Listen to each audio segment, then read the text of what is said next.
Welcome to the Businesstalk podcast, where we explore the ideas, insights, and research shaping society and the world of business. I'm Deepak, joining you from India. We are honored to welcome Dr. Denise Rousseau, a leading scholar in organizational behavior and evidence-based management, as our distinguished guest on today's podcast episode. Dr. Dennis currently serves as the H.J. Heinz II University Professor of Organizational Behavior and Public Policy at Carnegie Mellon University, with appointments in the Heinz College of Information Systems and Public Policy and the Taper School of Business. She chairs Carnegie Mellon's Healthcare Policy and Management Program, directs the project on evidence-based organizational practices, and holds senior leadership roles with the Center for Evidence-Based Management and the Campbell Collaborations Management Group. Her publications include over a dozen books and over 220 articles and monographs in management and psychology journals. She earned her AB, MA, and PhD from UC Berkeley in psychology and anthropology, has held major professional leadership roles, including President of the Academy of Management, and is widely honored for her contributions to the field. In this episode, Dr. Denise Rousseau shares key insights from her research on artificial intelligence meets academic integrity, evaluating AI tools to support literature reviews, exploring how AI can assist the literature review process while keeping academic integrity central. It's time to dive in, right? Let's give a big welcome to Dr. Denise Rousseau, our guest for today's episode. Professor Dennis, we sincerely appreciate your kind acceptance of our invitation. It's a truly honor and privilege to host you today. Oh, I'm grateful for the opportunity. It's one of my favorite topics. So, Deepak, I thank you. Thank you. Professor, when you say AI can expedite the literature review, which specific stages benefits most today? Like problem formulation, search, screening, quality assessment, extraction, synthesis, and which stages still require the most human judgment? Yeah, it's an interesting circumstance in terms of where AI is the best used. I think that one of the things that is pretty clear is that human beings are more creative than AI. And where creativity is required, as you said, in question formulation, that's usually an iterative process of knowing the literature, laying it out, talking to other scholars, talking to regular people about what's an important frame for a problem. That's not necessarily AI's strength, which is ease of access to lots of information, typically in a form that's user friendly. So for the question formulation, I think we need to use human capabilities. And indeed, for a scholar, one of the things we work on hard all our lives. I've had a PhD now 49 years, so I'm still working on my craft. Question formulation is it's something we do and are excited when it gets better, and probably not something that AI can do better than we can. However, the big issue is in a review. So let's say a systematic review, though there are many, many kinds. Um, One of the real issues that we all face in doing reviews is how wide, how broad, and how deep. And AI can really facilitate an assessment of, well, do I gain a lot if I go across categories and into different disciplines? Or am I better to go for depth in a particular area? Person still has to make the judgment, but AI can make that an awful lot easier depending on the kind of, what do you want to say, platform that you're using in order to figure out how deep or how broad. Professor, how do different AI tools change the quality of a review's output? Example, missed studies, bias inclusion decisions, overconfident synthesis, and what failure modes do you see most often in real projects? Yeah. So I think if the purpose of the review is to get a specific quote unquote answer to a question, and most questions we do review on are really assessments of evidence. They don't provide an answer. They provide information for the human to make an answer, to develop an answer. If the question's very specific, like what is the effect of X on Y, um, AI can be very useful because you can go away from all the other things that are only partly measuring X or partly measuring Y. You can have that deep dive. And the other thing that it's very important is that it can get a full body of literature, at least what is available to the AI. And we should always say this, like there's many online platforms, Scanlit and Consensus and others. I won't talk about Chat GPT because I think that doesn't have much of a place in this conversation. Um, those platforms typically only have certain kinds of research available to them. So, for example, a lot of what consensus might use, and I'm very much an advocate of using consensus for a quick answer for a practitioner about what is known, but it is typically limited to studies that are in the open science availability, not things behind a paywall. But if you were doing a systematic review, you will probably be going through a library that has access to a very good collection. I am aware, just as an illustration, libraries differ. So right now I'm doing an integrative review on psychological contract research in South Asia. So Pakistan and India and Bangladesh and other places. And one of the things that's quite clear is that not all the places scholars in these countries are publishing in are easily accessible in libraries. First, local libraries don't have a lot of resources, so they go with what they think is most useful. And even here in the United States, we have really pretty good access. Even through interlibrary loan, there are some South Asian journals I've been looking for 6 weeks and I can't find. So completeness is always going to be a goal, but maybe sought, but never perfectly attained. But some AI tools are trained on more complete bases of research than are others. And so I would caution the researcher or the practitioner who was trying to do a review to do your due diligence and find out what the AI has as its knowledge base. Professor, what does academic integrity practically mean in an AI-assisted literature review, authorship, originality, transparency, or accountability? And where do researchers most commonly cross the line unintentionally? Yeah. So of all the things that you said, I would pull one out as first and foremost. And the magic word is transparency.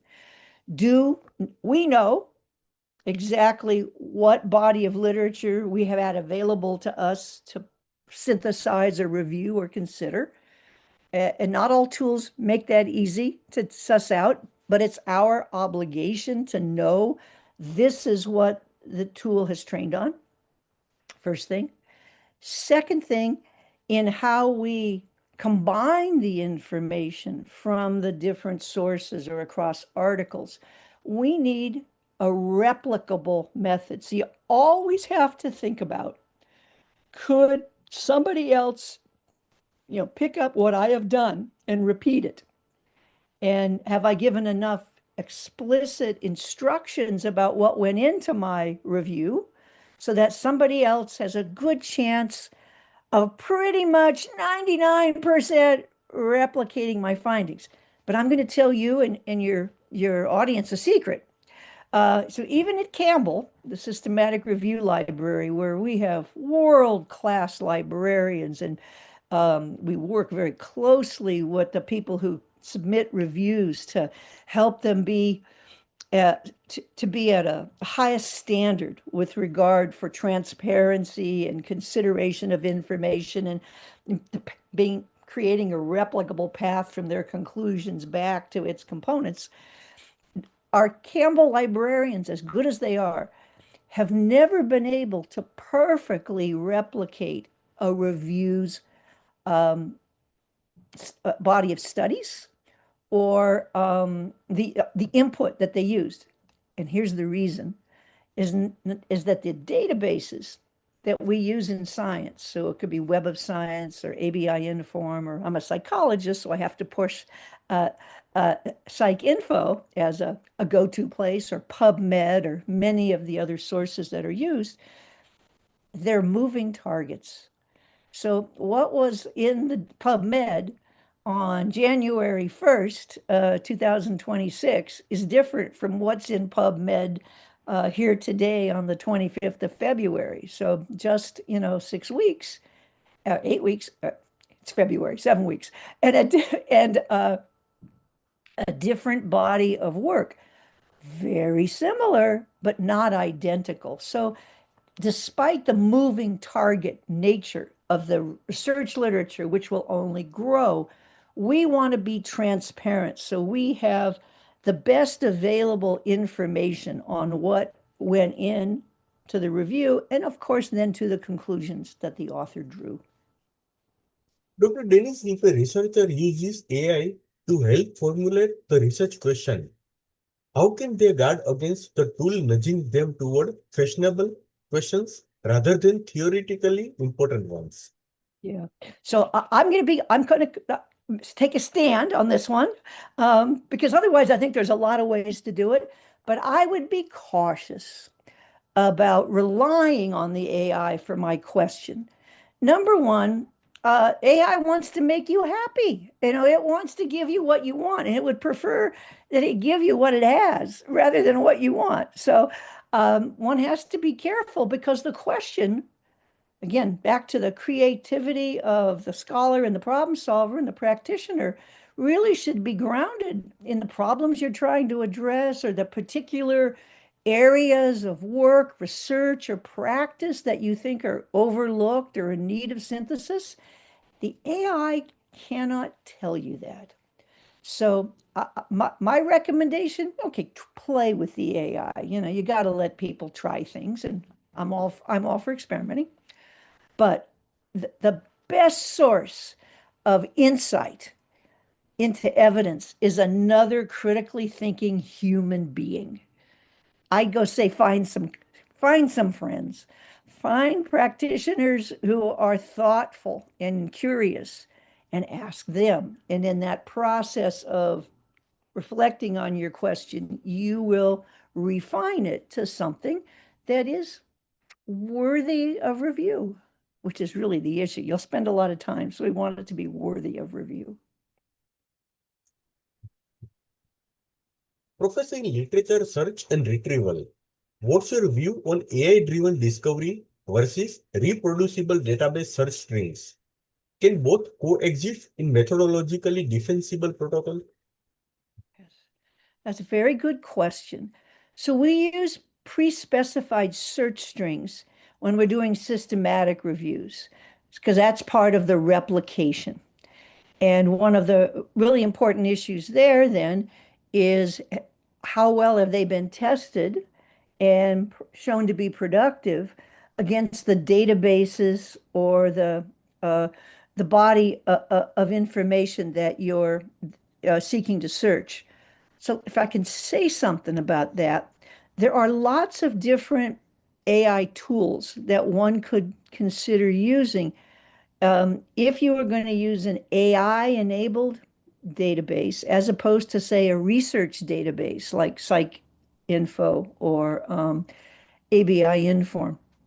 And so we have what are called memory-based large language models that are trained on massive data sets. That's like your Chat GPT or MS Copilot.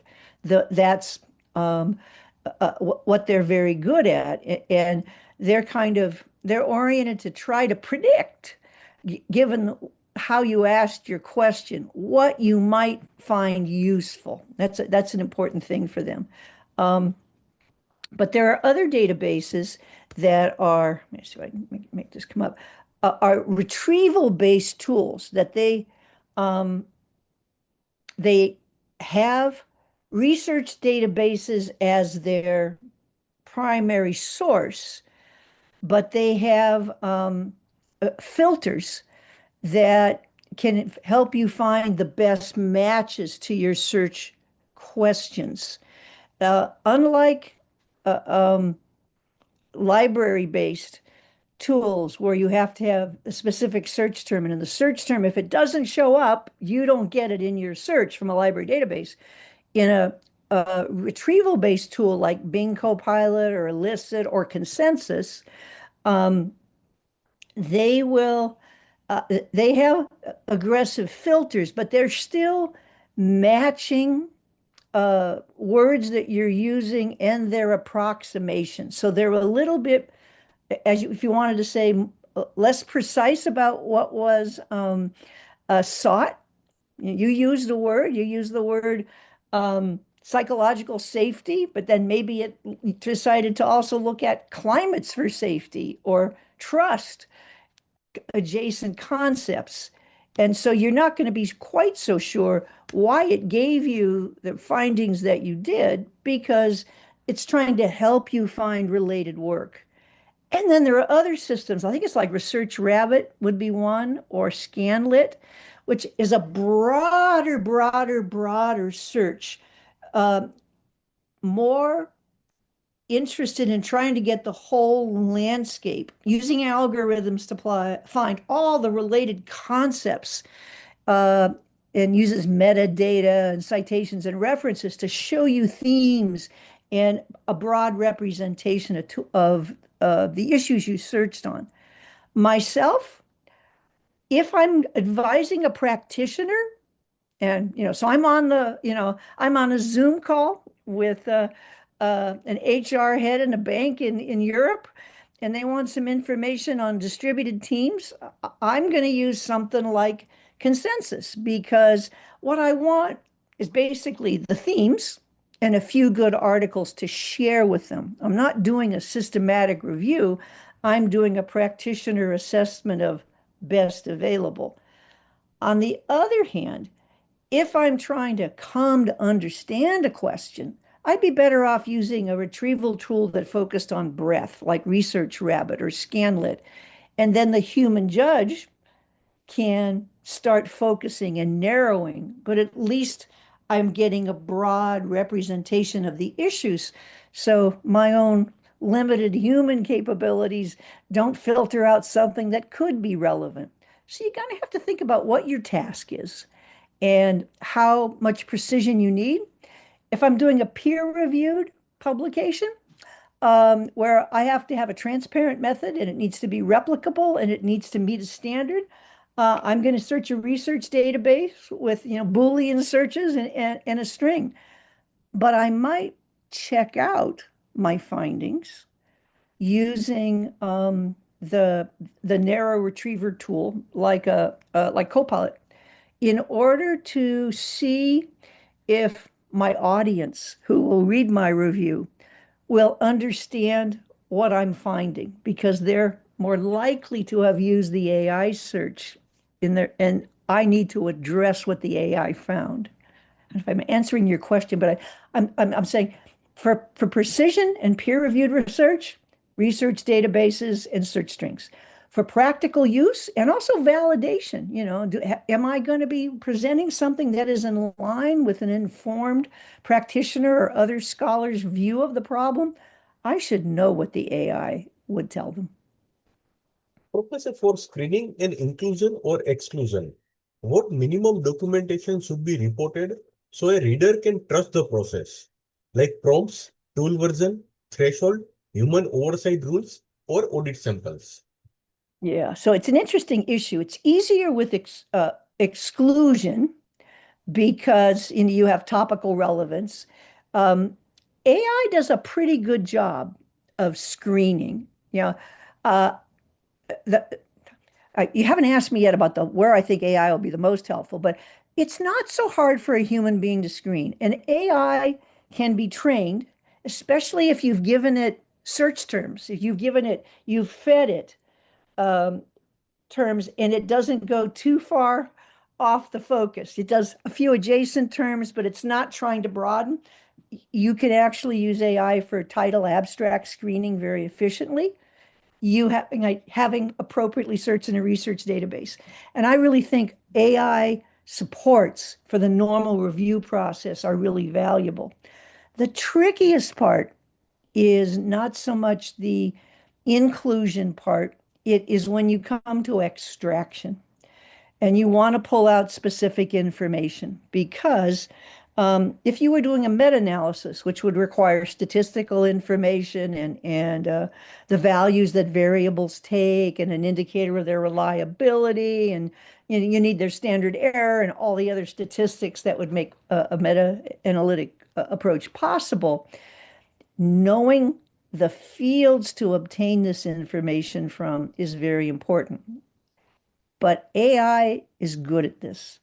I've done a couple of systematic reviews recently that had meta-analytic components, and my team and I went back and forth, and we're capable, thoughtful, motivated human beings, and we had disagreements on which table to extract the data from.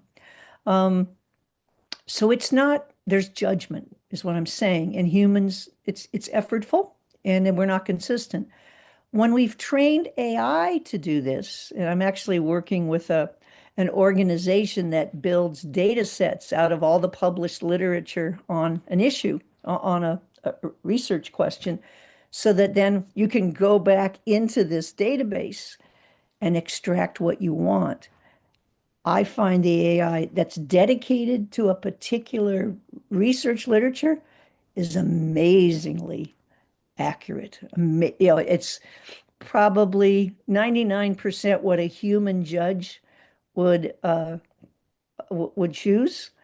And sometimes I'm not sure if the AI is better than the human judge. They're like a percent apart, so we won't sweat the difference, but it's that good.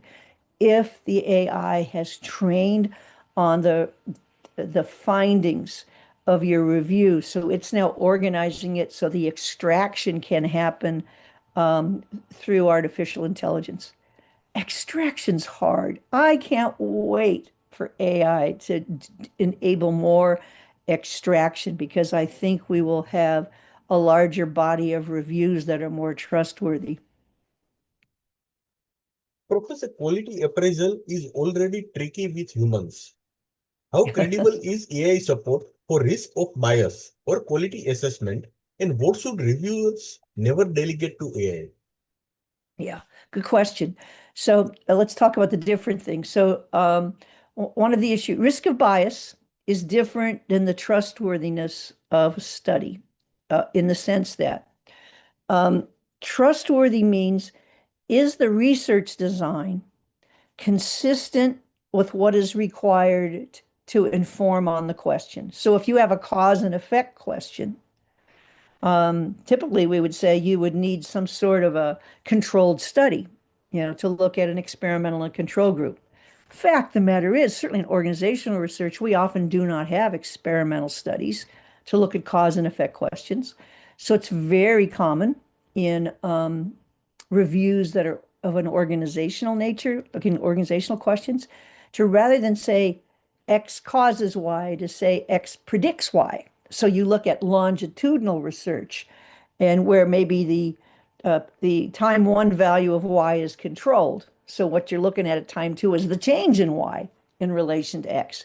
That kind of predictive model is very informative. That is a trustworthy research design for a question that has to do, does X predict Y? So longitudinal design. So trustworthiness is inherent in the kind of design that we are using. Risk of bias has to do with how well that appropriate trustworthy design was executed. Slightly different, but they're related. So risk of bias would be, okay, from the way the study is presented, when they had a lot of information, are they only reporting on a very few dependent variables? Because perhaps that means that these were the ones that were significant. And publication bias is a real concern in research. And if you're only looking at published literature and not the unpublished literature that doesn't appear in a peer-reviewed journal, likely you're finding more powerful effects than the broad scheme of research would demonstrate. So publication bias is real. In the reviews that I've done, where I've actually been able to assess uh, unpublished and published results, these typically have to do with performance outcomes for organizations. Publication bias is present. So that's the kind of thing that risk of bias is better. It is a reason we assess. So we say, did they test the full array of outcomes to see if there were effects? And if they only tested some, you'd say, if those were significant, maybe, they did some filtering out of the studies of the effects they reported. In that case, we might say the risk of bias is, it's not low, maybe it's medium or even high. Risk of bias also exists if there is a lot of, you want to say participant mortality, companies dropping out, inconsistencies between time one, time two, and three, where you might actually have attrition that is biasing the observations on effects. So a lot of attrition is also a risk of bias. There are other factors, but trustworthiness is in the design and risk of bias is in the implementation of the design, if that helps to think about it. And it's not AI's fault. It's how the researchers approach the literature that we are presented with where these issues come to play. Professor, AI tools can help with data extraction and summarization, but hallucinations are a concern. What Oh, yeah. verification workflows like double extraction, spot checks, source links notes do you consider rigorous enough? Yeah. First, never use Chat GPT for research purposes. It's the most hallucinogenic of all of the AI tools that I know of. It's much less likely you will find this in an AI tool that is working with a fixed space of data and is seeking to give you a representation of what those data say. It's not necessarily going to try to give you the answer it thinks you want. But I've tested this in my evidence-based management class where we've looked at particular kinds of questions the students are interested in are always very timely, and they could have to do with return to office or um, uh, unlimited uh, uh, paid vacation time, all the things that are kind of interesting to an MBA student. And uh, when you do Chat GPT, there's not a lot of research in the latter. It makes things up right and left. And when we search back, we find, oh, there was a paper that mentioned this topic, but Chat GPT gave it a name for the journal that's not a real journal because it wanted to tell you this is a peer-reviewed article, not a white paper published by a think tank somewhere. So that's where the hallucinations are, is in this people-pleasing, designed around a certain human psychology AI. The kinds of AI that I recommend, so we're talking about consensus and Scanlit and others, uh, do not seem to have that property. So in effect, they can say, yeah, there really isn't a lot here. And we want to reward them for that. I give them a thumbs up because you told me the truth. But I think it's less of a problem with the kind of more research-oriented databases that we're encouraging people to use. Professor, the symposium emphasizes validity and utility alongside ethics. How should scholars decide whether using an AI tool is worth it beyond just saving time? Well, I think one of the real issues in the use of AI is um, uh, uh, it as a means to check the reliability of human judgment. Typically, in systematic review methods, people are standard method is you have multiple raters at every phase. But in some environments, multiple raters are very expensive. So if we're working in Europe or we're working in South Asia, where researchers aren't volunteer PhD students, they're people with jobs whose job it is to do research. Um, there are real costs associated with having multiple raters. So the idea that AI would be a check on one rater's assessment is very, very important, is very useful. I think of it as basically as kind of like a collaborator, as a way of checking my judgment and giving me feedback on where we disagree or agree. So I can see the value of it. I think we're getting to the point where an AI tool and a person will be accepted as equivalent to two people. What's interesting is when will AI be accepted on its own? And I've just recently been involved in a study with this wonderful group of people who've built a large language model around specific data sets in areas like psychological contract and organizational commitment that we know over the years we want to keep analyzing. So we'll keep building up the data set and we'll train the AI to help us in doing reviews. And the accuracy of a trained AI on a set of data is incredible. We found 99 point something percent agreement with the human beings. So I'm hopeful that reduces the labor intensiveness and indeed improves the accuracy of studies. I think this is a case where the algorithm may actually be at least as reliable as the person. But I'm Pro- talking about a very special kind of AI trained on the literature that you're trying to synthesize. Professor, I'd like to conclude this episode with one last question. Looking ahead, what would an integrity by design AI literature review pipeline look like, where transparency, reproducibility, and researcher responsibility are built in from the start? Yeah. Oh, it's beautiful. If I were to build it from the start, I think the idea first of having a dedicated set of AI trained databases that are used to over time do what we're going to call living reviews, which is to say every 6 months, every year, well, whatever interval makes sense, that the database will be subject to an AI-based synthesis. And now, since the AI has been trained on that database, it's going to be much more precise for extraction. It's going to be much more precise for terminology. And that makes us smarter because we can really have truly cumulative science. So I'm very hopeful for that. I would love to start my career all over again with AI-enabled reviews. It's a whole new ballgame.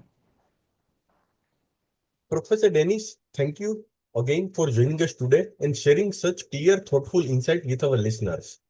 Your perspective on how we can use AI tools to strengthen, not shortcut, literature reviews while staying firmly grounded in academic integrity and researcher responsibility was special valuable.